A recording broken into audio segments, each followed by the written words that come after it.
Nous allons donc commencer. Voilà, donc ce webinaire a pour sujet donc, comment accueillir les insectes pollinisateurs au jardin. D'abord, un petit mot sur notre ASBL, sur moi-même. Donc, j'ai rejoint l'équipe d'Adalia 2.0 il y a maintenant plusieurs mois. Je suis ingénieure agronome, j'ai travaillé de longues années dans un parc naturel. Et donc l'ASBL Adalia est active dans le secteur des espaces verts en région wallonne. L'objectif est de sensibiliser les professionnels et les particuliers à la gestion écologique des espaces verts. Et donc nos actions vont être d'informer, de conseiller et de former sur les alternatives aux pesticides. On a différentes campagnes de sensibilisation. Le printemps sans pesticides qui va commencer bientôt. Les jardineries sans pesticides. On a également un projet pour lequel je travaille également qui est Wallonie en fleurs, qui a pour but de valoriser les fleurissements durables et écologiques. Et on aura durant le mois de mai aussi une campagne sur les abeilles qui s'appelle Abeilles et compagnie, où il y a aussi toute une série d'actions qui seront menées et répertoriées sur notre site internet. Voilà, vous avez un bref petit aperçu de qui on est. Maintenant, j'aimerais un petit peu savoir à qui j'ai affaire. Est-ce que vous êtes prêt à démarrer? Est-ce que vous avez un jardin, un petit, un grand? Est-ce que vous connaissez des insectes pollinisateurs? Je vais vous demander, peut-être, Bastien, si tu peux envoyer le petit sondage que j'avais... Ah, mais non, je peux le faire moi-même. Non, c'est pas ça. Ça va, tu trouves? Sinon, je vais voir. Et vous, c'est ça, hein? Ah, voilà, je l'ai, super. Tu sais Donc, lancer? oui, je le lance. Ah, voilà. Voilà, donc vous voyez, vous pouvez déjà répondre si vous avez un grand jardin, un petit, une terrasse. Ça me permettra un petit peu de voir justement voilà, un peu dans les aménagements que je vais vous proposer, lesquels je pourrais mettre un peu plus l'accent ou autre. Mais voilà, je pense. Donc, vous avez pour la plupart un grand jardin.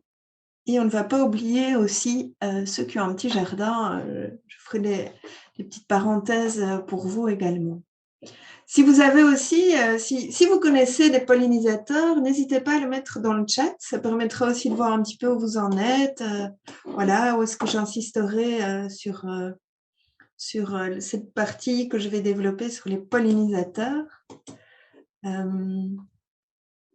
Voilà, est-ce que vous en connaissez? Est-ce que vous avez une idée de ce qu'est un pollinisateur? Si vous avez des noms ou pas, ce n'est pas grave, on peut continuer. Alors, je continue. Donc, on va justement, voilà, comment va se dérouler cette petite formation. On va prendre un petit peu de temps pour découvrir quels sont les pollinisateurs de chez nous. Je vais arrêter. Ah, voilà. OK. Et puis, alors, on se penchera un peu plus longtemps sur les aménagements qu'on peut faire dans son jardin. On va penser au couvert, donc à la nourriture, mais également, on passera en revue les aménagements concernant plutôt le gîte. Et je prendrai aussi quelques instants pour voilà, mettre un peu l'accent sur des choses à éviter dans le jardin. Alors, qui pollinise? Donc, l'action de polliniser, c'est vraiment ce qui permet aux fleurs de se reproduire. C'est ce qui permet aux fleurs de faire se rencontrer les gamètes mâles et les gamètes femelles pour arriver à la production du fruit qui permettra de perpétuer l'espèce. Ça peut se faire de différentes manières. Les premières plantes pollinisaient par le vent, il en existe encore actuellement, c'est plus aléatoire. Mais de nombreuses plantes ont développé des techniques de pollinisation via les insectes. Donc vraiment, l'idée, c'est d'attirer l'insecte, qu'il puisse y avoir une plus-value pour l'insecte de venir dans la fleur et ainsi transporter de fleur en fleur le pollen. On a les insectes, mais on a aussi, dans d'autres pays, des oiseaux, des rongeurs, des reptiles, des écureuils, des singes et même, dans certains endroits, les humains. C'est un processus qui est très important puisque 70 à 80% des plantes sont pollinisées par des insectes. Donc les insectes ont un rôle très important à jouer dans la reproduction des fleurs et même plus, un rôle très important à jouer dans notre agriculture, puisque leur action permet de produire l'équivalent de 153 milliards d'euros par an à l'échelle de la planète, soit un tiers de la production agricole. Voilà. S'il fallait mettre l'accent sur l'importance de la pollinisation, voilà chose faite. En Europe, les principaux pollinisateurs vont être les papillons, les coléoptères, les abeilles, les cirfes et même marginalement les guêpes. Et parmi ces insectes, les abeilles sont les meilleures pollinisatrices. En Belgique, on en compte 380 espèces d'abeilles sauvages. La plus connue est l'abeille mellifère, qui est utilisée en production, par les apiculteurs pour produire du miel. Et voilà, on va voir qu'il en existe tout un tas d'autres.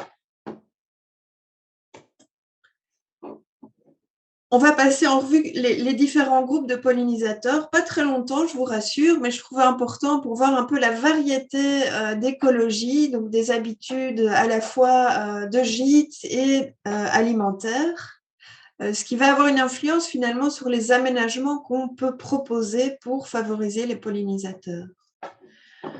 Donc, les abeilles et bourdons sont super équipées. Elles ont de nombreux poils, qu'on appelle des soies, qui permettent de collecter les grains de pollen. Elles ont même parfois des sacs à pollen sur leurs pattes. Et elles sont pourvues d'une très longue langue, qui leur permet d'aller collecter le nectar au fond de la fleur. Au sein des abeilles et des bourdons, on aura déjà une variété d'habitudes.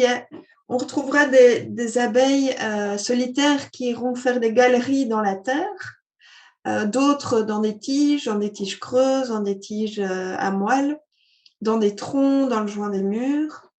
Et alors, information quand même assez importante, c'est que 80% de ces abeilles sont terricoles, c'est-à-dire qu'elles ont besoin de terre, donc elles vont aller nicher dans la terre. On va retrouver des groupes, des abeilles qui vivront plutôt en solitaire ou alors en colonie. Certaines arriveront très précocement dans la saison, dès le mois de février. Vous avez certainement déjà dû en observer dans votre jardin. Et certaines vont rester encore tardivement dans la saison, jusqu'au mois de novembre. Donc, on devra penser vraiment à créer des sources alimentaires ou avoir des sources alimentaires tôt dans la saison et tard dans la saison pour aussi favoriser ces espèces. Les papillons sont le deuxième groupe de pollinisateurs le plus important. Et là, on va retrouver les papillons de jour et les papillons de nuit. Et contrairement à ce qu'on pourrait imaginer, ou en tout cas, les papillons de nuit sont beaucoup plus nombreux que les papillons de jour et ils jouent un rôle très important dans la pollinisation. Évidemment, tous les papillons ne sont pas des pollinisateurs. Il y a des papillons qui sont aussi plus nocifs, qui vont plutôt s'attaquer à votre potager ou autre. Mais voilà. Ils ont également une très longue trompe qui permettrait également d'aller au fond de fleurs avec des grandes corolles. Ils ont besoin d'une plante haute pour la chenille, la chrysalide ou l'hibernation. Les premiers sont aussi observables dès maintenant, jusqu'au mois d'octobre pour les derniers. Un peu moins connus, ce sont les cirfes, qui sont en réalité des mouches déguisées en abeilles. Donc, c'est une technique qu'ils ont développée pour se protéger. Pour les différencier des abeilles, voilà quelques trucs. Elles n'ont qu'une paire d'ailes, contrairement aux abeilles qui en ont deux. Elles ont des yeux très globuleux qui se rejoignent et alors elles font un vol stationnaire. Ça, c'est très caractéristique des cirques. Et adultes, les cirques vont se nourrir du nectar des fleurs, principalement carottes sauvages ou cultivées, fenouil, aneth, persil. Certains vont pondre dans l'eau, d'autres vont pondre sur des plantes envahies de pucerons, donc sont aussi dont ils se nourrissent. Donc c'est aussi un auxiliaire du jardin intéressant. Et voilà, pareil, on va en voir dès le mois de mars jusqu'au mois d'octobre. Et enfin, le dernier groupe qu'on verra aujourd'hui, ce sont les coléoptères, qu'on reconnaît grâce à leurs 2 élytres sur leurs ailes. Elles se nourrissent des étamines et du pollen. On a ici en haut à gauche la cétoine dorée, qui se nourrit de rosacées principalement, va pondre dans le compost et va également se nourrir de bois mort. Il est très utile au jardin et on le retrouvera du mois de mars au mois d'octobre. J'ai mis ici une petite information intéressante puisque la larve ressemble très fort, donc ici à gauche, ressemble très fort à la larve du hanneton, qui lui est plutôt va plutôt dégrader votre pelouse et voilà, est plutôt un nuisible dans le jardin ou peut être considéré comme un nuisible dans le jardin. Et alors, en bas à gauche, un autre exemple, c'est le clite bélier qui va se nourrir du nectar et du pollen de sureau, de cornouiller, d'ombellifères. Lui, il pond sur du bois mort et on va le voir à partir du mois de mai jusqu'au mois d'août. Voilà. Donc, on a une diversité d'écologies à prendre en compte si on souhaite protéger les pollinisateurs. Il existe vraiment un lien étroit avec les végétaux. Certaines espèces de fleurs et d'insectes se sont vraiment développées, ont évolué parallèlement, ont vraiment évolué ensemble et donc se sont spécialisés l'un et l'autre entre eux. Donc voilà, si on veut viser certaines espèces d'abeilles, on visera certaines espèces de fleurs et d'autres espèces sont beaucoup plus généralistes. Voilà, chose importante, je ne sais pas s'il fallait encore le rappeler, mais les milieux urbains peuvent vraiment constituer un refuge pour de nombreux insectes pollinisateurs. Donc, votre jardin peut vraiment être une oasis importante pour ces insectes. Je vous ai mis ici une clé, le lien pour une clé de détermination. Si vous avez envie d'aller plus loin, là, j'ai été assez j'ai essayé de ne pas trop m'étaler, même si c'est passionnant. Et cette clé permet justement de voir les principaux pollinisateurs, quand ils apparaissent, quelles sont leurs plantes hôtes, si justement vous avez envie de cibler l'une ou l'autre espèce. Voilà, je pense qu'on pourra de toute façon vous renvoyer ces références. J'en ai mis plusieurs dans la présentation. Et voilà, donc maintenant, je propose de passer à l'objet même de cette formation qui concerne les aménagements qu'on peut faire au jardin. On va commencer par l'arbre et la haie. Les arbres et les haies dans un jardin vont être une ressource très importante pour les pollinisateurs. C'est une ressource qui est beaucoup plus pérenne que les fleurs, on le comprend assez vite. Et qui peuvent proposer par individu forcément une quantité de pollen et de nectar beaucoup plus importante. Ça va également apporter structure et abri aux insectes.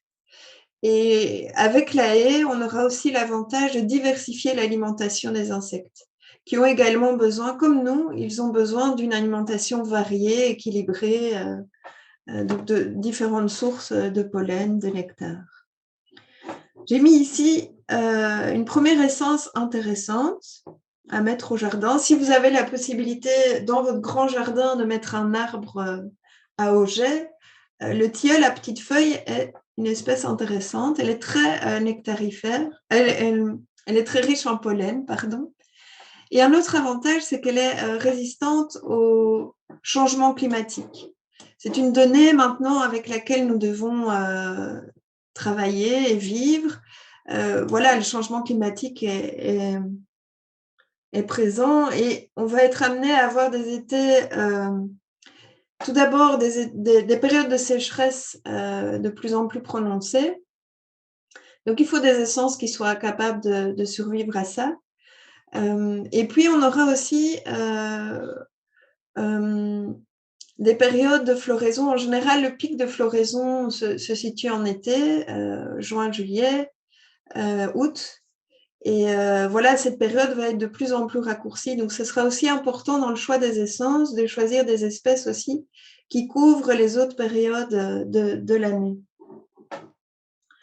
Donc ici, on a le tilleul à petites feuilles, le tilleul cordata, mais toutes les essences de tilleul sont très intéressantes au niveau de leur pollen. Je vous ai mis vraiment ici, il existe évidemment un très grand nombre d'essences intéressantes. J'ai essayé vraiment de mettre celles qui sont les plus riches en nectar ou en pollen, et parfois les deux. Pour choisir vos espèces, donc c'est vraiment important de bien réfléchir au préalable. Voilà, est-ce que vous avez un terrain ensoleillé? Quel est le type de sol? Quelle est la hauteur que vous voulez avoir? Est-ce que vous êtes proche d'un voisin? Ce sont des questions qui paraissent aller couler de source, mais voilà, ça arrive extrêmement souvent qu'on plante un arbre et puis on se rend compte qu'il est trop grand, il est trop large, et qu'après, voilà, on est amené à le couper. Donc ça, ce sont vraiment des questions à se poser. Et vous pouvez aller voir, j'ai remis une référence intéressante, c'est mae.be. Dans cette référence, vous pouvez aller voir par rapport à votre type de sol, même par rapport à votre région, vous aurez des espèces plus adaptées, plus ou moins adaptées à votre situation. Donc voilà, ici, je ne pouvais évidemment pas m'attarder sur toutes les espèces. J'ai remis quelques autres espèces intéressantes au niveau de la résistance au changement climatique, donc les tilleuls, les pommiers sauvages, des espèces résistantes aux sécheresses. Tous les érables, en général, sont très résistants. Le poirier sauvage également, le pommier sauvage, les tilleuls. Voilà. En général, au sein d'Adalia, on va privilégier le choix d'espèces indigènes. Toutefois, voilà, si vous avez envie dans votre jardin d'avoir aussi l'aspect esthétique, voilà, pour une raison ou une autre, vous avez envie d'une espèce ornementale, voilà, renseignez-vous toujours auprès de votre pépiniériste pour voir si la variété que vous choisissez a conservé cette caractéristique mellifère. L'autre espèce intéressante, les saules sont très intéressants parce qu'eux vont fleurir assez précocement. Vous avez pu voir peut-être, pu observer qu'actuellement, on peut voir encore les saules qui sont en fleurs. Ils sont très riches en pollen et nectar.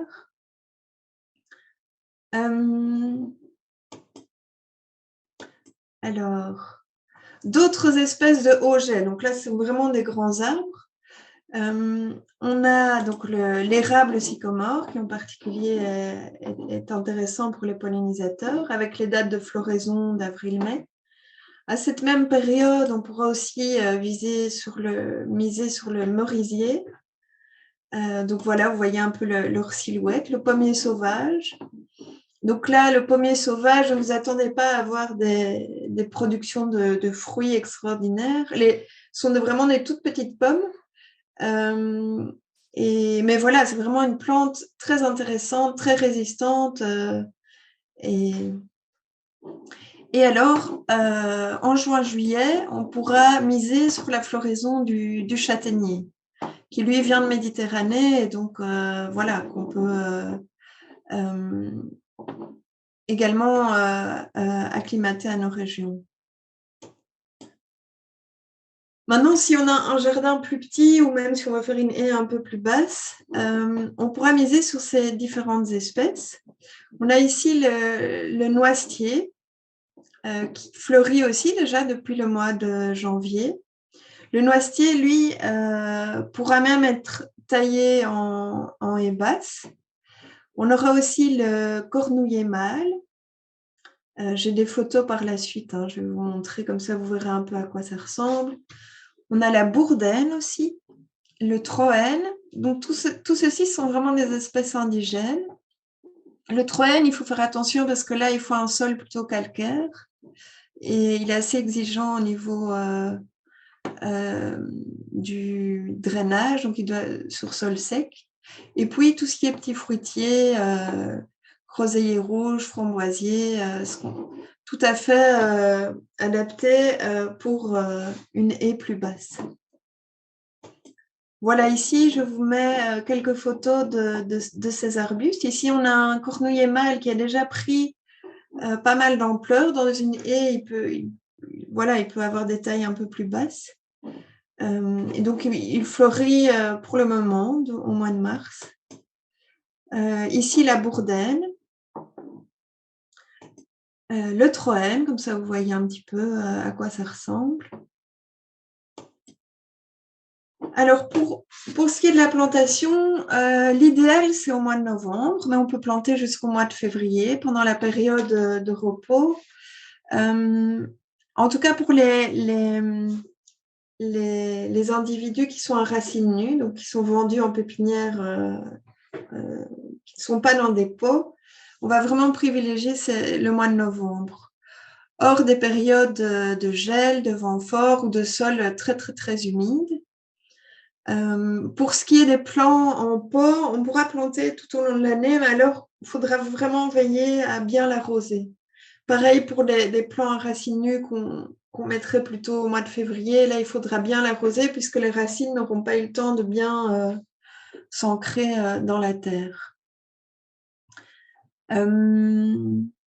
Au niveau de l'entretien, idéalement, là où la haie pourra exprimer le maximum de son potentiel mellifère, ce sera la haie libre, donc sans taille. Sinon, voilà, le mieux c'est de tailler pas plus que tous les 2-3 ans avec des zones refuge non taillées. Oui, voilà. Idéalement, on taille plutôt pendant la période de repos de la végétation, entre novembre et janvier, pour ne pas perturber la reproduction, la floraison et la fructification.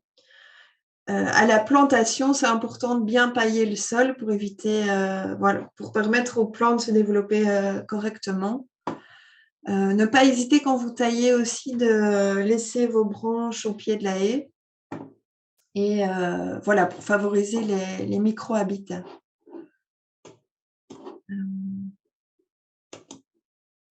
Voilà. Voilà, j'ai mis un petit peu les distances idéales pour une plantation de haies. Pour les haies sur une ligne, voilà, vous avez un dessin. Bien faire attention quand même à la limite avec le voisin. Légalement, pour les arbustes, il faut au moins un demi-mètre. Pour les augets, au moins 2 mètres. Voilà. Et ici, vous avez pour une haie sur 2 lignes en quinconce. Voilà, ça c'est vraiment la disposition idéale où les arbres pourront se développer au mieux. On conseille de mettre plusieurs espèces dans la haie, à la fois pour diversifier l'alimentation, mais ça permet aussi de limiter la propagation des maladies. Et voilà, ne pas hésiter à regrouper les essences par 2 ou 3. Voilà, elles se développeront également un peu mieux de cette manière.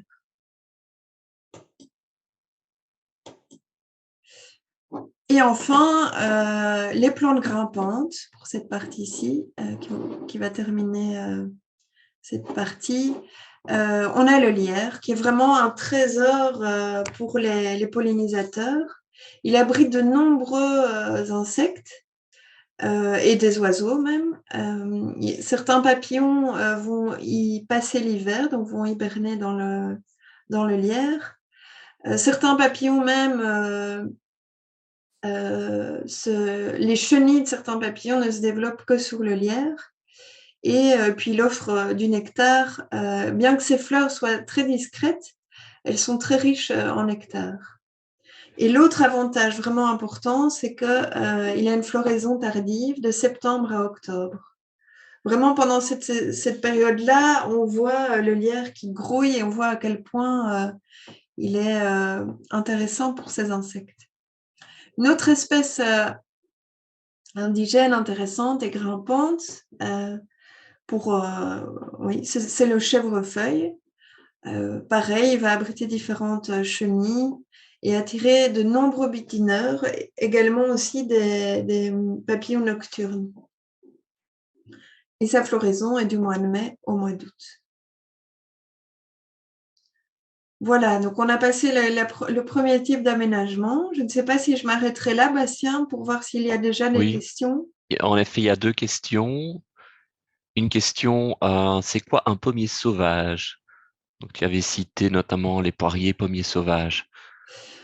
Eh bien, ce sont les essences sauvages de nos pommiers et poiriers qui, eux, ont été croisés, recroisés par les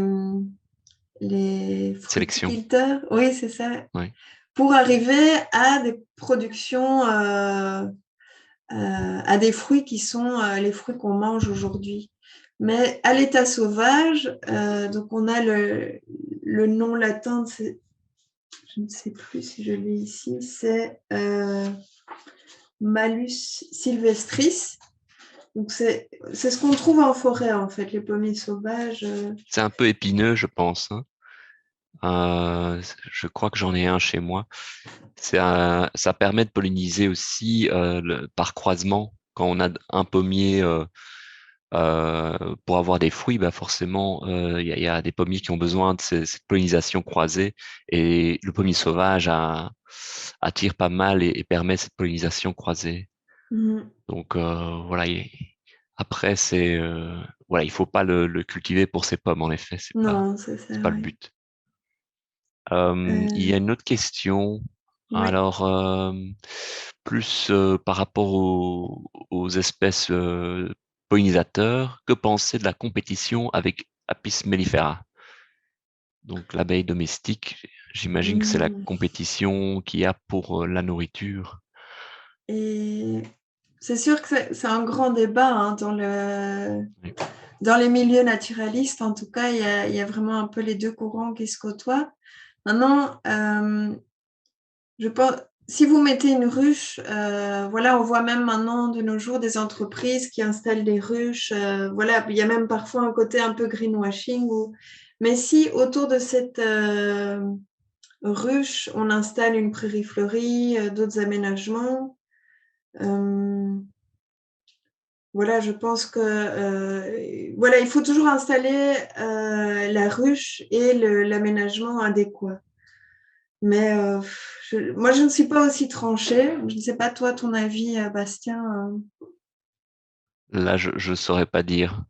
Je sais que le débat est là et que et dans le milieu apicole, la question se pose puisque là, on va tendre vers.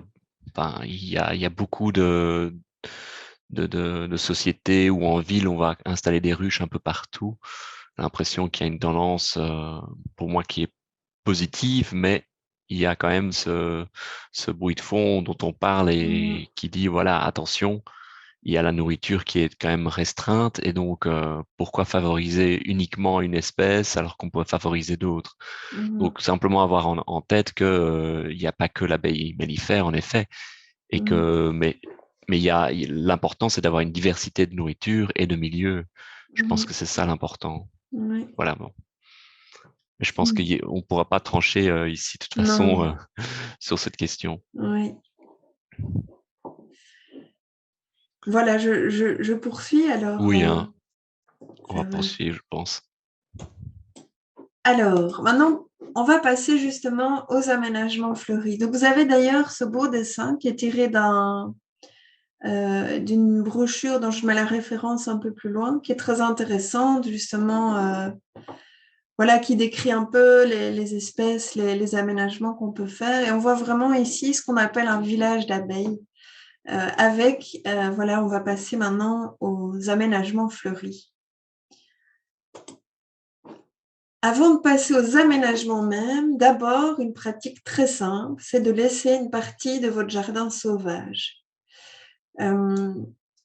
Donc vraiment, vous décidez de dédier quelques mètres carrés à la nature et vous verrez, vous verrez un peu ce qui vient à vous. Et on voit ici différents exemples. On a en bas à gauche, on voit qu'il y a des fleurs, il y a des graminées. C'est une friche, mais une zone comme ça est très intéressante pour la biodiversité et pour les pollinisateurs. Ce qui est important, c'est de faucher. Alors là aussi, soit on fauche annuellement, soit même tous les 4 ans. On laisse un peu vraiment la nature reprendre ses droits. Ça va dépendre aussi où se situe votre terrain. Dans mon jardin, par exemple, je sais que je suis proche de la forêt. Je dois toujours faire attention aux rejets qui reviennent. Mais un fauchage tous les ans, et ce sera déjà intéressant, pour autant que vous ramassez votre fauche. Vous fauchez, vous laissez quand même le temps que ça sèche pour que les graines tombent sur votre terrain, et puis vous exportez. De cette manière, vous allez appauvrir le sol et vous allez encourager les fleurs plutôt que les graminées. Vous pouvez aussi décider une partie vous fauchez tous les 2 ans, une partie vous remettez à nu pour redynamiser la friche. Et vous allez voir, sur telle zone, vous allez voir plutôt telle fleur. C'est déjà une pratique très intéressante. Une petite parenthèse pour l'ortie, qui est également une plante très intéressante pour les pollinisateurs. Pareil, là, sa floraison est très discrète, mais elle est très intéressante. Elle a un nectar intéressant pour les pollinisateurs. Et puis, de nombreux chenilles de papillons ont l'ortie comme plante hôte. Ici, c'est une chenille de vulcain, je pense qu'on voit sur la photo en bas à gauche. Donc voilà, n'hésitez pas à laisser un petit coin d'ortie dans votre jardin, c'est très bon pour les insectes. Une autre pratique, on va aller crescendo. Une autre pratique, c'est de tondre moins souvent, au moins une partie, pareil. Et là, vous pouvez vous amuser, comme sur la photo, à faire des chemins. Vous pouvez aussi rendre cette tonte plus tardive esthétique.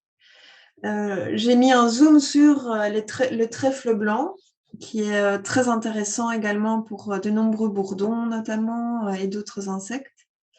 Vous pouvez donc tondre moins souvent et faire une coupe plus haute. Comme ça, vous permettez une floraison plus étalée. Et alors, toujours bien ramasser la tonte. Même principe, ça va favoriser les fleurs plus que les graminées. Donc voilà, pareil, on a l'habitude pour avoir une belle pelouse, parfois de mettre de l'engrais. Quelque part, il faut choisir et vous pouvez choisir à certains endroits de ne pas justement favoriser la pelouse, mais de permettre plutôt aux fleurs, aux trèfles ou aux pissenlits de revenir. Ensuite, on a la prairie fleurie. Alors, on va l'installer sur des sols pauvres, ensoleillés et à l'abri du vent, et sur des zones où il n'y a pas de passage.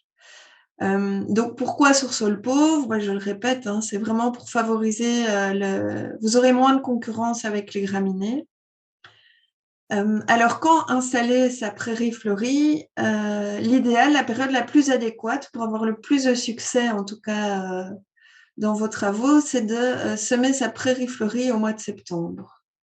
Ou alors entre mars et mai, mais là, il y aura de nouveau cette exigence de bien arroser. Alors, on va privilégier les espèces indigènes qui sont plus adaptées à nos pollinisateurs. Donc, voilà, peut-être c'est une parenthèse que je n'ai pas vraiment développée dans l'introduction. Pourquoi est-ce que certaines espèces de fleurs doivent être pollinisées par la main de l'homme ? C'est le cas par exemple de la vanille qui a été importée sur l'île de la Réunion sans son pollinisateur. Et voilà, du coup, on a dû recréer cette pollinisation de manière artificielle. Tout ça pour dire vraiment qu'il y a une importance de la localité des fleurs, enfin de choisir des fleurs indigènes pour les pollinisateurs en tout cas. On va privilégier les mélanges de fleurs annuelles avec des fleurs vivaces. Et les fleurs vivaces sont des fleurs donc, qui vont revenir d'année en année. On a sur la photo en bas à gauche une très belle prairie fleurie de coquelicots. Et donc, le coquelicot, c'est vraiment l'espèce annuelle qu'on va voir apparaître en premier. Et l'année d'après, on en aura beaucoup moins puisque les autres fleurs prendront le dessus. Donc ça, c'est aussi quelque chose à avoir en tête, c'est qu'une prairie fleurie va évoluer et c'est normal. La durée de vie en général est de 3 à 5 ans. Au bout de 5 ans, il se peut que, voilà, esthétiquement, vous auriez envie de recommencer puisque les graminées auront pris, ou des fleurs plus discrètes auront pris le dessus. Alors, pour installer la prairie fleurie, il faut bien préparer la terre, donc bien tondre à ras pour enlever finalement la matière organique, retourner la terre. Et pour avoir également plus de chances de succès, après ce travail, vous attendez 2-3 semaines que la végétation et que les graines en dormance germent. De cette manière, là, vous retravaillez à nouveau la terre et de cette manière, vous allez diminuer la concurrence avec votre semis à vous. Donc, après ce faux semis, vous semez votre mélange à vous. Vous pouvez aussi choisir, ça c'est un petit plus, vous pouvez repiquer quelques poches de plants plus difficiles à obtenir en semis, comme le géranium des prés, le patoire, la tanésie.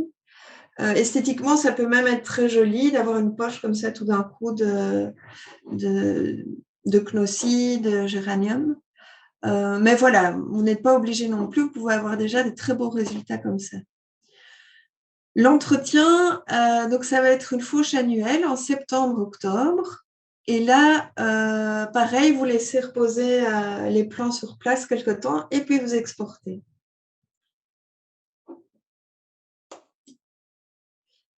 Une autre technique, si vous avez envie d'avoir plutôt une pelouse fleurie, donc la pelouse fleurie, elle sera plus basse, de hauteur plus basse, elle sera moins extravagante que la prairie fleurie.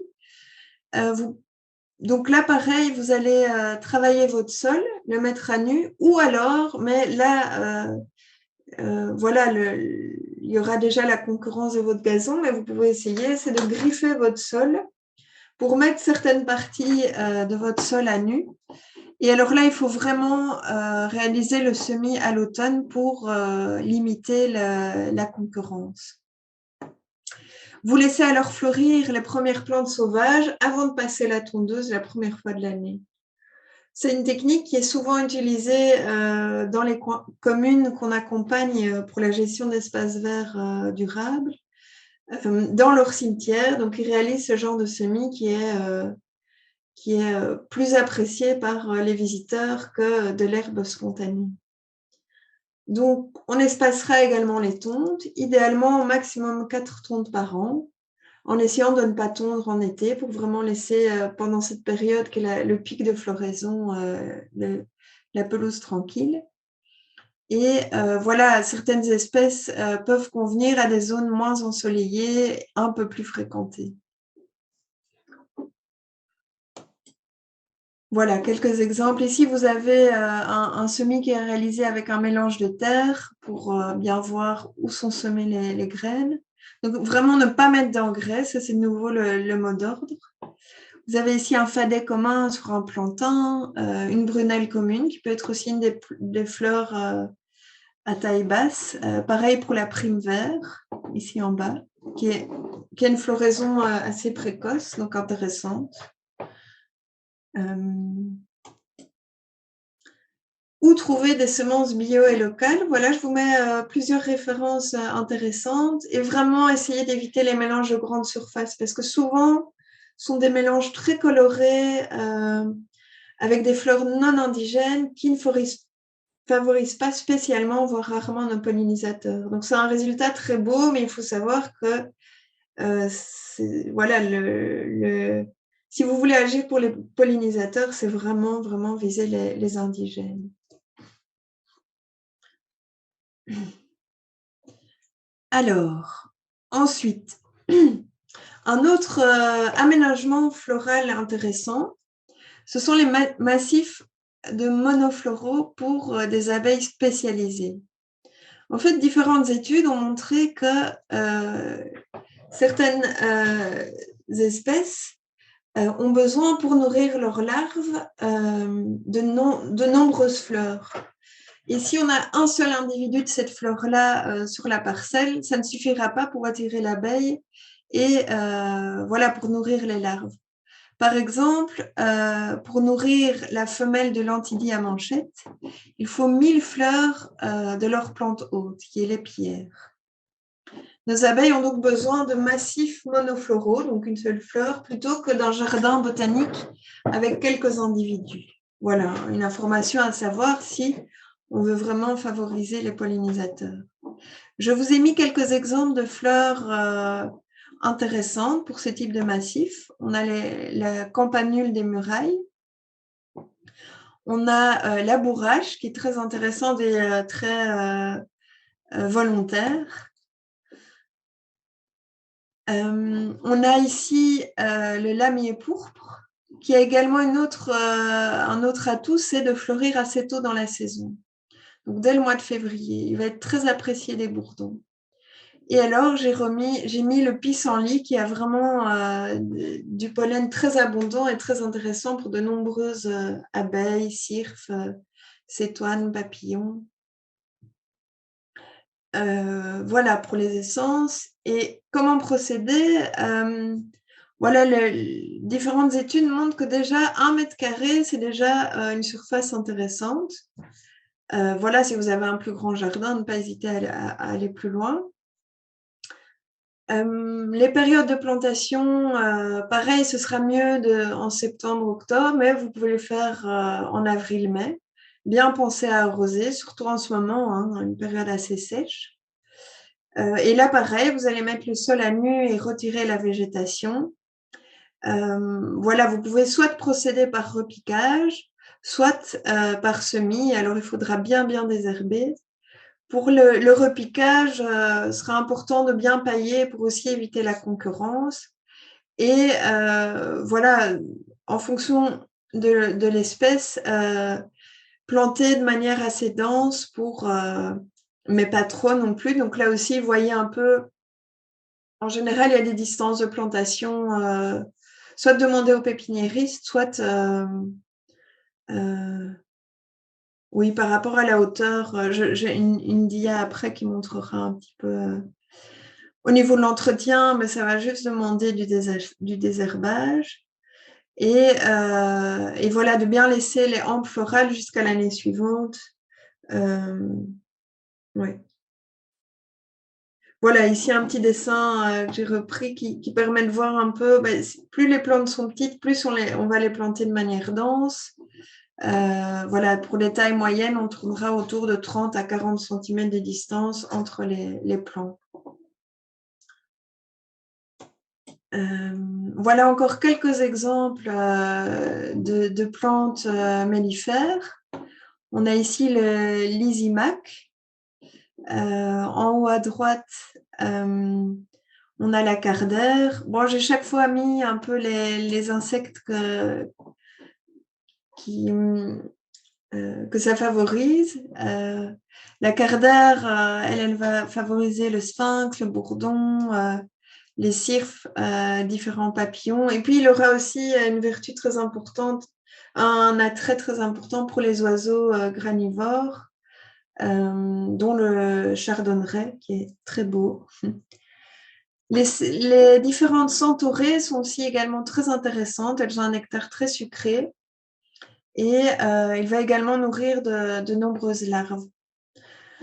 Alors, une plante aussi assez importante, intéressante pour les insectes pollinisateurs, c'est la ciboulette. Elle est très nectarifère et oui, en plus, elle est jolie. Voilà, dans le potager, n'hésitez pas aussi à laisser un carré de ciboulette. Et voilà, on va terminer cette partie d'aménagement fleuri. On fera une petite pause pour les questions. Avec les bulbes, qui sont aussi intéressants. Plusieurs d'entre eux vont fleurir de manière assez précoce. Donc, ils sont implantés également en automne. On a en haut à gauche le crocus. Ici, c'est vraiment un champ de crocus au parc du Jardin botanique à Liège, si vous connaissez. On a bien sûr les jonquilles. Et puis en bas à gauche, on a l'ail des ours, qui est aussi très intéressant. Et alors, les muscaries sont aussi intéressants pour les pollinisateurs.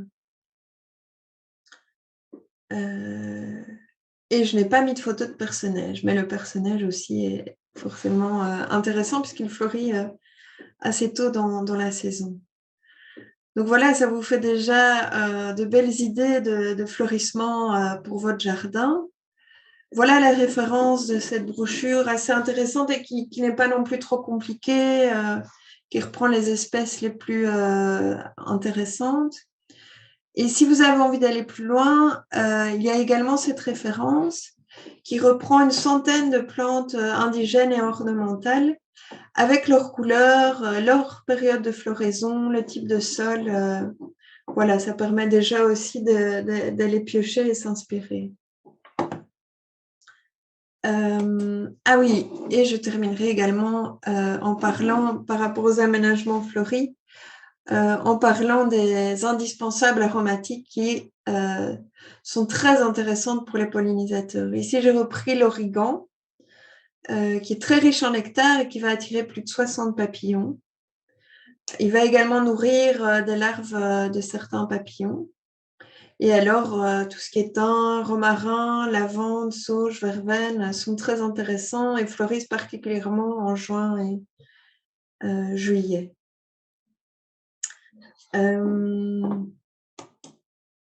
Voilà, j'avais terminé quand même cette partie en indiquant de ne pas oublier, on a parlé de la nourriture, mais il ne faut pas oublier le bar. Certains insectes pollinisateurs peuvent avoir besoin d'eau dans les périodes de sécheresse pour les larves, pour rafraîchir le nid et autres.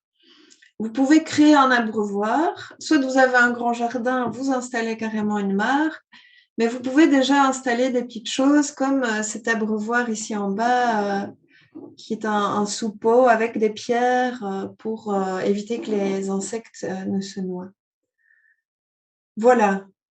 Est-ce que vous auriez des questions? J'espère que je ne vais pas trop vite, mais j'essaye de rester dynamique. N'hésitez pas à me le dire et voilà, si vous avez des questions, n'hésitez pas. Ici, Maïté, j'ai noté une question. Que pensez-vous de la consoude comme fleur au jardin? Ah oui, c'est aussi une très bonne plante mellifère. Oui, Oui. c'est vrai que moi j'observe beaucoup de bourdons, de petits, voilà, d'abeilles plus sauvages, oui. Oui. Et alors, juste à savoir que si c'est bien la consoude sauvage, elle a tendance à être un peu envahissante. Elle fait beaucoup de feuillage qui a tendance à étouffer le reste autour, donc il faut prévoir de la place. Moi, j'étais un peu enthousiaste en plantant la consoude chez moi. Il faut savoir que ça s'étale assez bien. Mais on peut très bien la faucher régulièrement. Elle repart de plus belle, hein, la consoude. Euh, ah oui, voilà, il y a une petite remarque sur une variété qui est moins envahissante, en effet, la Poking 14. Alors oui, une question, mais ça je pense qu'on y viendra peut-être après, c'est concernant l'arbre à papillons. Maïté, tu Ah oui, confirmes? oui, oui.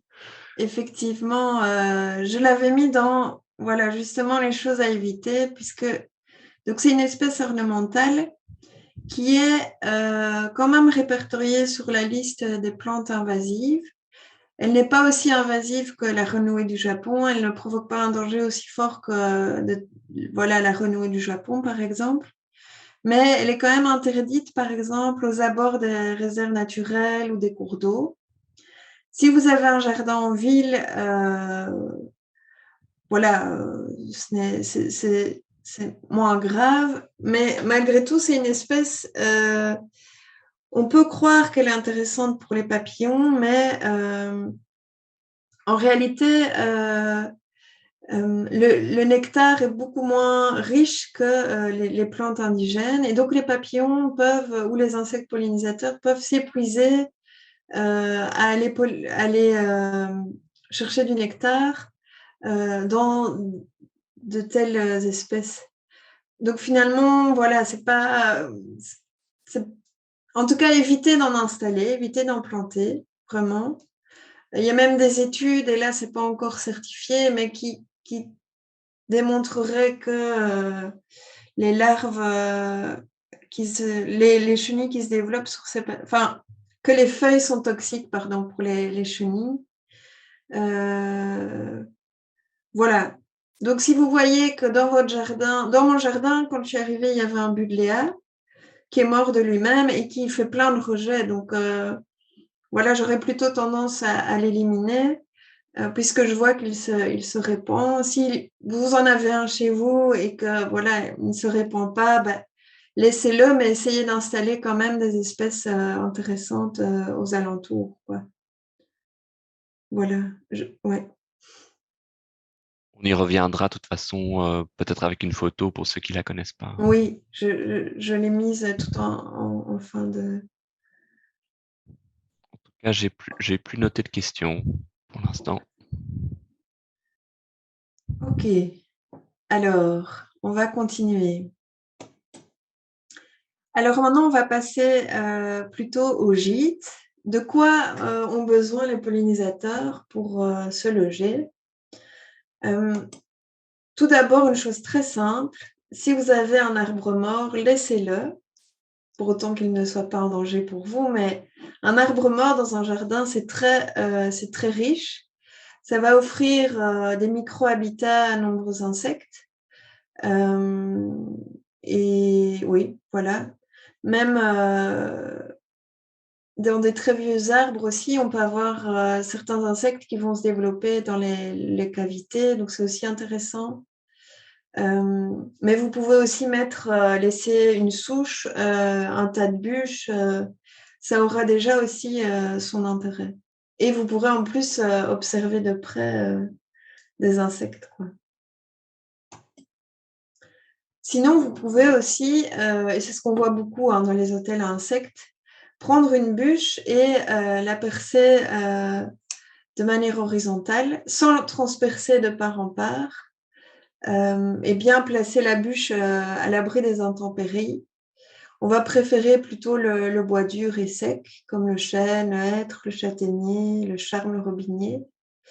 Voilà, ça c'est aussi plutôt pour l'aspect si vous avez envie d'observer la colonisation de votre bûche ou voilà, de voir un peu le processus naturel, vous pouvez artificiellement créer des habitats. On va retrouver aussi certains insectes vont aller dans des tiges creuses, donc de la paille, mais aussi les fleurs de la famille des ombellifères, dans les bambous, ou même dans les tiges à moelle, comme les tiges de sureau, de framboisier, de ronces. Et voilà. Idéalement, donc vous coupez après un nœud. Il faut qu'il y ait un fond à votre tige. Et alors, vous pouvez constituer des fagots et les fixer, bien exposés au soleil, les mettre dans un massif de fleurs, dans un arbre fruitier.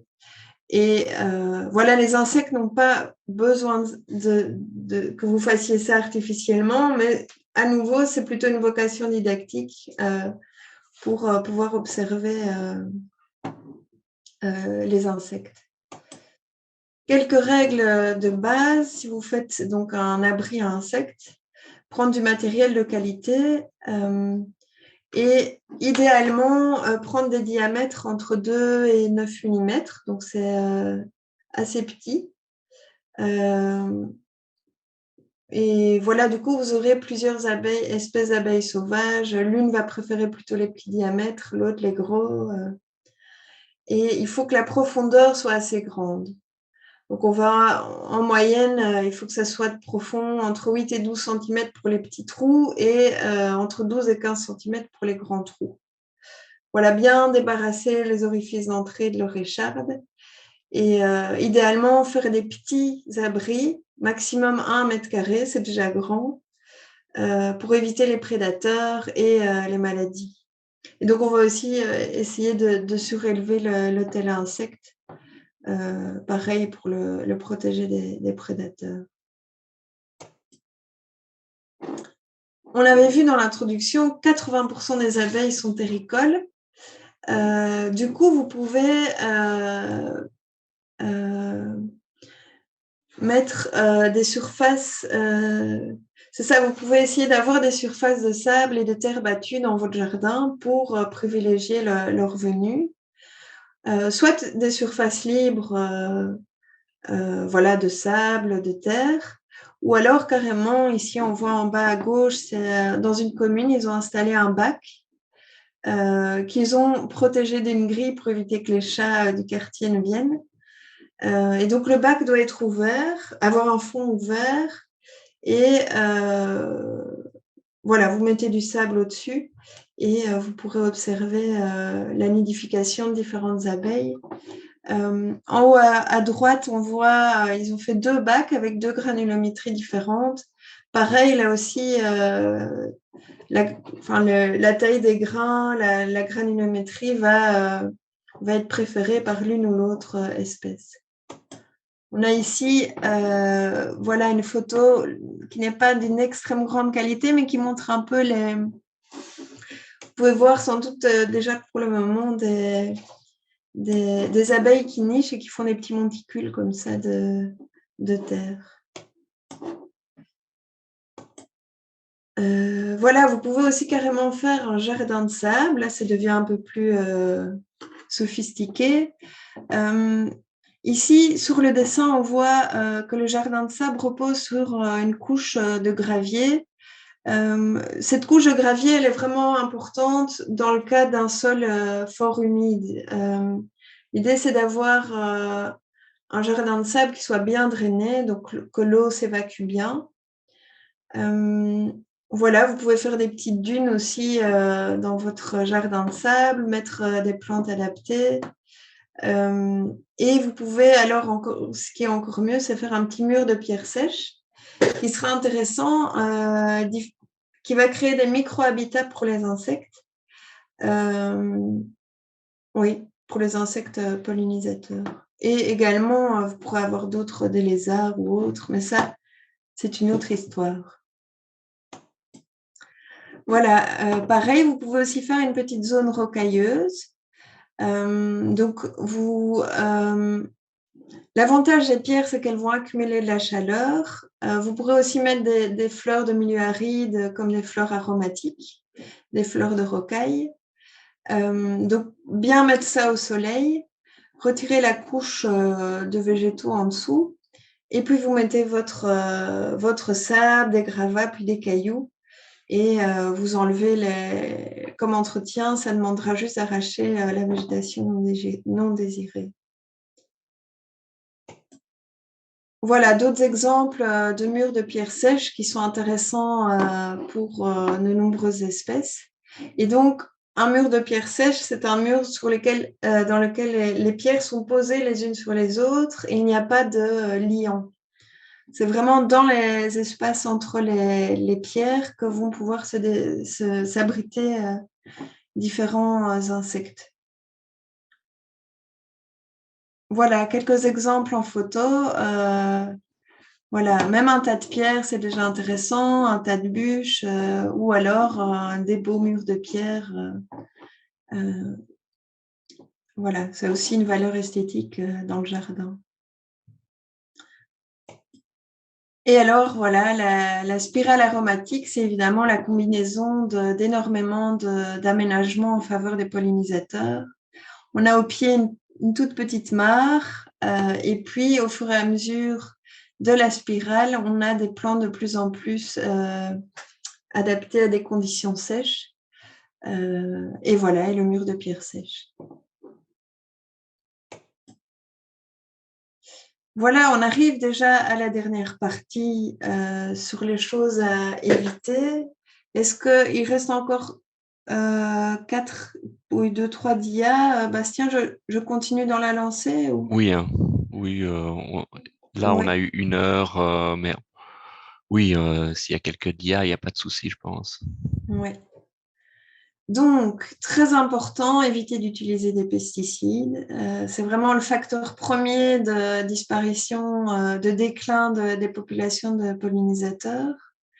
On évitera les espèces exotiques qui sont moins adaptées à nos pollinisateurs et qui peuvent représenter un danger pour notre biodiversité.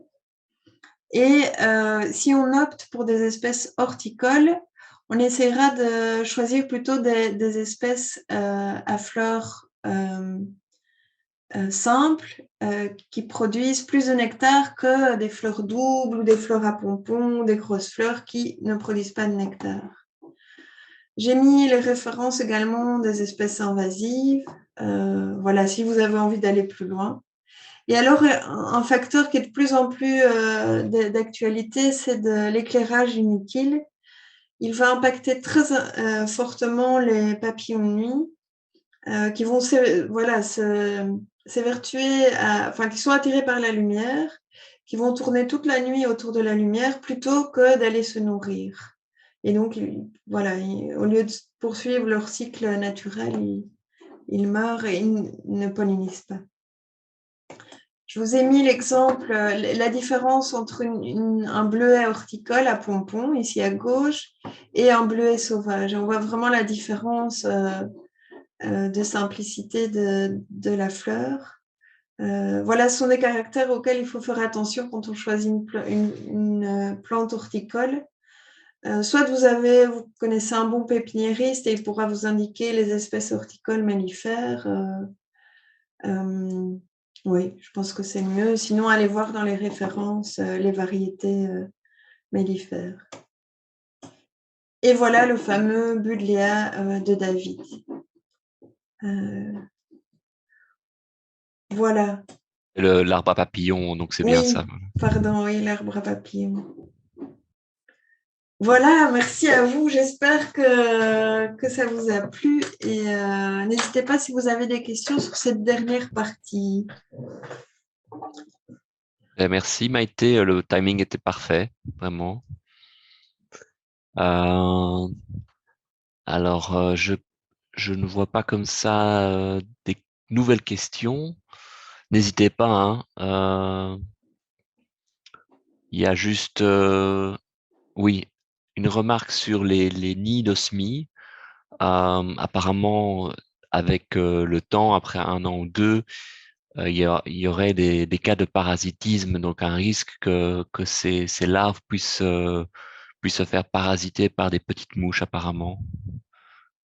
Donc, quelqu'un faisait la remarque par rapport à ça. Je ne sais pas si tu as une expérience avec ça, Maïté, qu'il vaut Non, mais mieux c'est vrai que renouveler du j'ai... coup, Oui, apparemment.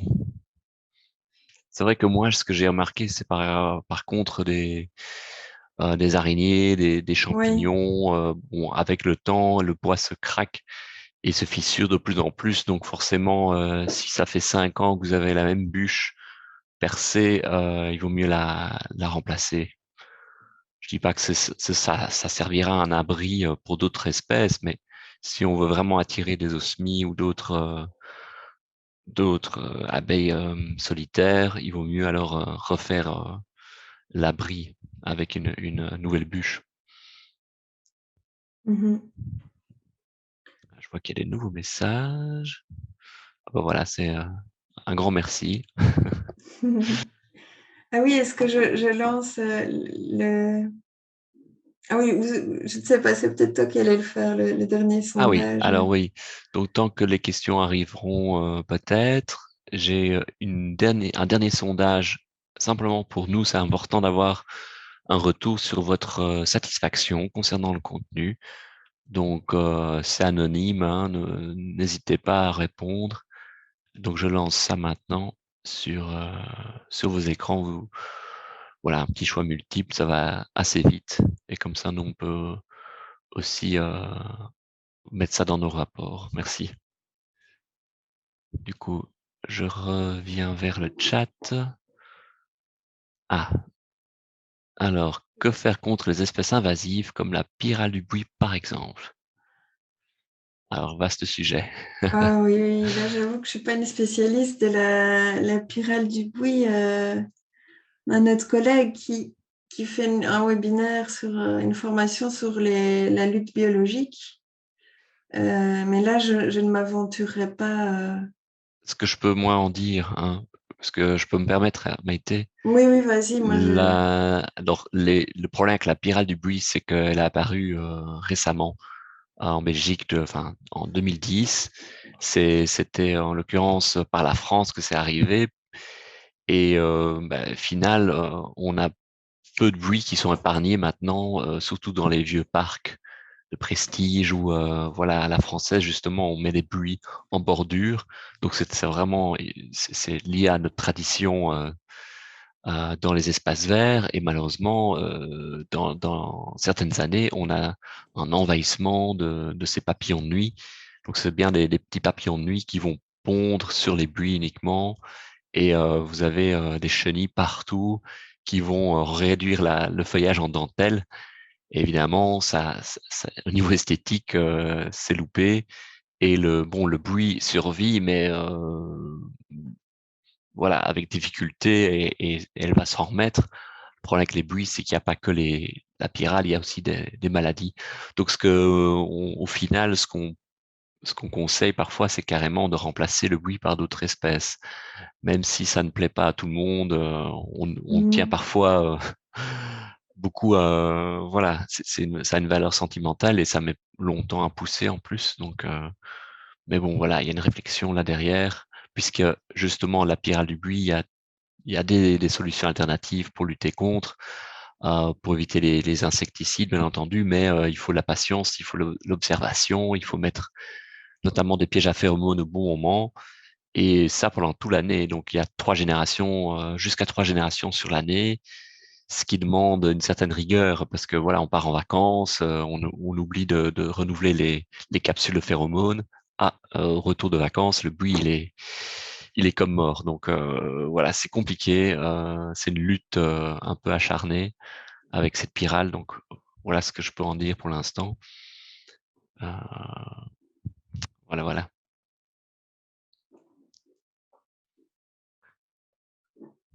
En tout cas, je vois pas d'autres questions. Euh, alors, on vous met les prochaines dates ici, les prochains webinaires. Donc, le prochain, c'est sur le compost avec Vincent Loeb, pour ceux Gob, pardon, Vincent Gob qui présentera ça donc le 26 avril. Ensuite, on a un peu la suite du potager, puisqu'on a parlé au mois de février de la préparation du potager. Ici, on verra plus les petits soucis, hein, les tracas au potager et comment trouver des solutions écologiques. Ça, c'est moi qui présente. Les abeilles sauvages, alors là, ce sera un peu plus pointu avec un de nos collègues qui s'y connaît très bien, qui pourra vous en dire beaucoup plus qu'aujourd'hui sur les différentes espèces. Et voilà, on profite un peu de la campagne justement à ce moment-là, axée sur les pollinisateurs. Et au mois de juin, alors, on terminera la saison avec le désherbage et comment se passer forcément des herbicides aussi bien au jardin que sur son trottoir. Voilà, on verra un petit peu comment mettre le bon outil au bon endroit. Voilà. Après, il y aura une petite pause estivale et on reviendra en septembre avec d'autres sujets. Voilà.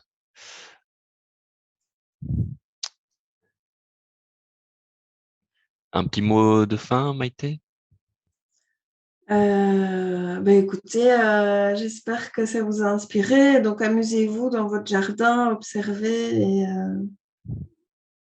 et voilà, bon amusement. Juste une dernière petite Ah question. oui. Quelqu'un a des oies sur son terrain. Est-ce que c'est un problème pour les pollinisateurs?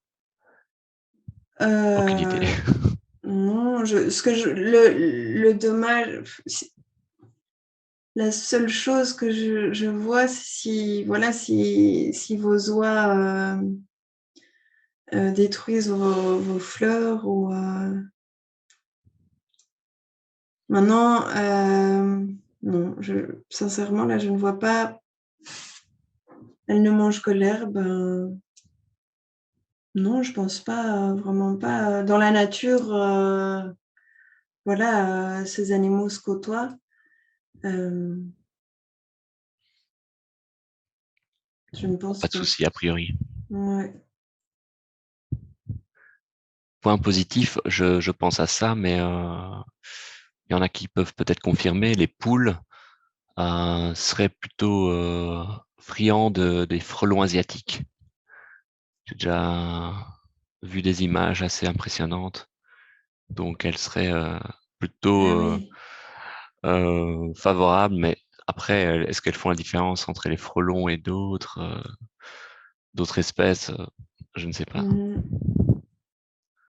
Voilà, voilà. Eh bien, bonne soirée à tous et profitez du soleil et bon jardinage. Oui. Au revoir. Au revoir.